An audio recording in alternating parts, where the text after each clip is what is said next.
कभी सोचा है, एक अकेली आवाज, उसमें कितनी ताकत हो सकती है? ये ना एक विचार को जन्म दे सकती है, एक पूरा आंदोलन खड़ा कर सकती है और यहाँ तक कि एक देश की दिशा भी बदल सकती है। तो आज हम उसी अधिकार की गहराई में उतरने वाले हैं जो ये सब मुमकिन बनाता है। और वो अधिकार है भारत के संविधान का आर्टिकल 19(1)(a)। तो आज हम क्या क्या देखने वाले हैं? सबसे पहले बात करेंगे बिल्कुल कोर फ्रीडम की। फिर देखेंगे कि प्रेस की सुरक्षा कैसे होती है और क्या शब्दों के बिना भी कुछ कहा जा सकता है। हम सरकारी मोनोपोली से आगे बढ़ेंगे, आपके जानने के अधिकार को समझेंगे और आखिर में इस आज़ादी की कुछ ज़रूरी सीमाओं पर भी नज़र डालेंगे।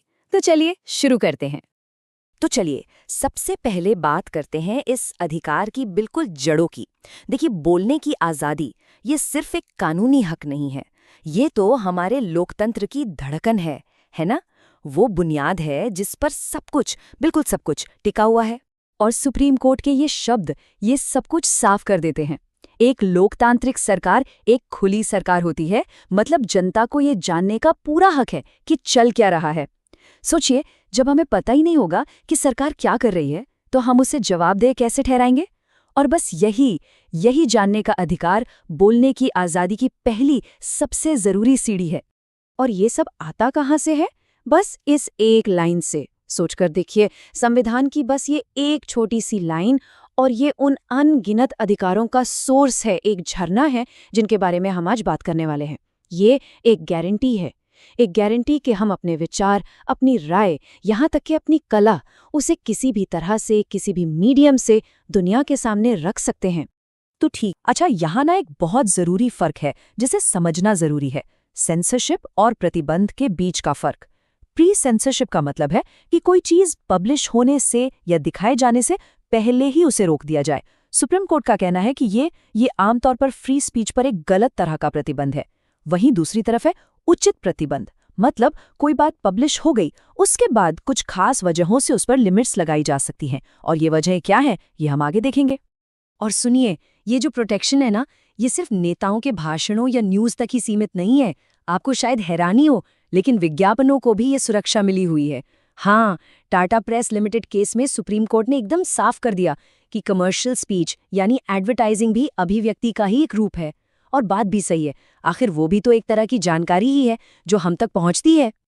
अच्छा, अभी तक हम शब्दों की बात कर रहे थे, पर क्या अपनी बात कहने के लिए हमेशा शब्दों की ही जरूरत पड़ती है? कभी कभी तो हमारे एक्शन, हमारे काम शब्दों से कहीं ज्यादा जोर से बोलते हैं, है ना? जैसे कि झंडा फहराना, क्या ये भी एक तरह का भाषण हो सकता है? क्या लगता है? और जवाब है हाँ, बिल्कुल हो सकता है। यूनियन ऑफ इंडिया बनाम नवीन जिंदल केस में सुप्रीम कोर्ट ने यही फैसला दिया। उन्होंने कहा कि राष्ट्रीय ध्वज फहराना एक मौलिक अधिकार है। क्यों? क्योंकि ये एक नागरिक का अपने देश के प्रति अपनी वफादारी, अपनी भावनाओं को दिखाने का एक तरीका है।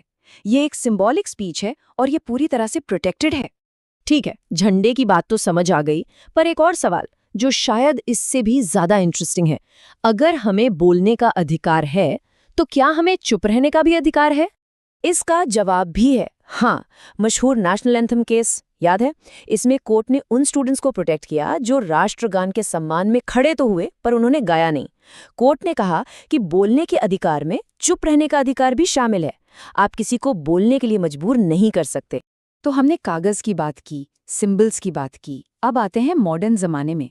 आज हमारी बातें, हमारे विचार हवा में तैरते हैं, मतलब एयरवेव्स पर। तो यहाँ फ्रीडम ऑफ एक्सप्रेशन का क्या मतलब है? यहाँ पर सुप्रीम कोर्ट ने एक ऐसा फैसला सुनाया जिसने सब कुछ बदल दिया। कोर्ट ने साफ कहा कि एयरवेव्स यानी जिन फ्रीक्वेंसीज पर टीवी, रेडियो चलते हैं, वो पब्लिक प्रॉपर्टी हैं। सरकार की कोई मोनोपोली नहीं है इन पर। और जानते हैं इसका नतीजा क्या हुआ? इसी फैसले की वजह से भारत में प्राइवेट टीवी और रेडियो चैनलों की शुरुआत हो पाई। ये एक बहुत बड़ा गेम चेंजिंग फैसला था। तो हमारे पास बोलने की आज़ादी है, अपनी बात रखने के प्लेटफॉर्म्स भी हैं, पर एक मिनट, अगर हमारे पास सही जानकारी ही ना हो तो हम बोलेंगे क्या? और बस यहीं पर एंट्री होती है हमारे सबसे ताकतवर टूल की, द राइट टू इन्फॉर्मेशन यानी सूचना का अधिकार। ये जो आरटीआई एक्ट है ना, ये सिर्फ एक कानून नहीं है। सोचिए, ये सरकार के बंद दरवाजों के पीछे झांकने की एक चाबी है। इसका एक ही मकसद है, सरकारी कामकाज में ट्रांसपेरेंसी लाना, सरकार को अकाउंटेबल बनाना, करप्शन से लड़ना और हम जैसे आम नागरिकों को ताकत देना, सही मायनों में लोकतंत्र को जमीन पर उतारना। और सबसे अच्छी बात पता है क्या है? इसे इस्तेमाल करना बहुत बहुत आसान है। आपको बस एक पब्लिक इन्फॉर्मेशन ऑफिसर को एक एप्लीकेशन देनी है, चाहे तो लिखकर या ऑनलाइन। बस बता दीजिए कि आपको क्या जानकारी चाहिए, एक छोटी सी फीस दीजिए और बस आमतौर पर 30 दिन के अंदर आपको जवाब मिल जाएगा। है ना कमाल?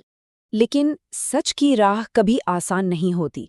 ये अधिकार इतना शक्तिशाली है कि जो एक्टिविस्ट इसका इस्तेमाल बड़े बड़े घोटालों को उजागर करने के लिए करते हैं, उन्हें अक्सर गंभीर खतरों का सामना करना पड़ता है। कई बार तो उनकी जान पर भी बनाती है।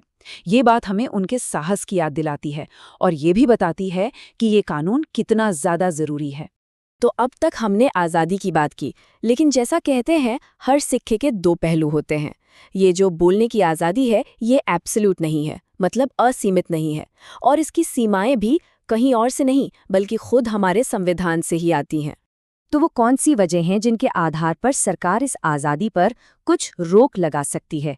देखिए, ये वजह बहुत साफ साफ बताई गई हैं। जैसे देश की एकता और सुरक्षा का सवाल हो, पब्लिक ऑर्डर यानी शांति बनाए रखने की बात हो, या फिर किसी की मानहानि हो रही हो, या कोर्ट के अवमानना का मामला हो। इन सब आधारों पर सरकार उचित प्रतिबंध लगा सकती है। और यहाँ कीवर्ड है उचित, मतलब रोक मनमानी नहीं हो सकती, बल्कि जरूरी और तर्कसंगत होनी चाहिए। और यहीं पर आकर हम उस सबसे बड़े सवाल पर रुकते हैं जो हर लोकतंत्र खुद से पूछता है। वो सवाल है, आज़ादी और व्यवस्था के बीच का ये संतुलन, ये बैलेंस आखिर कैसे बनाया जाए? ये कोई एक बार में तय होने वाली चीज़ नहीं है, ये एक लगातार चलने वाली बहस है। तो असली सवाल ये नहीं है कि वो लाइन कहाँ है, असली सवाल ये है कि हम सब मिलकर एक समाज के तौर पर उस लाइन को कहाँ खींचना चाहते हैं। और इस बहस में हर एक की आवाज़ मायने रखती है।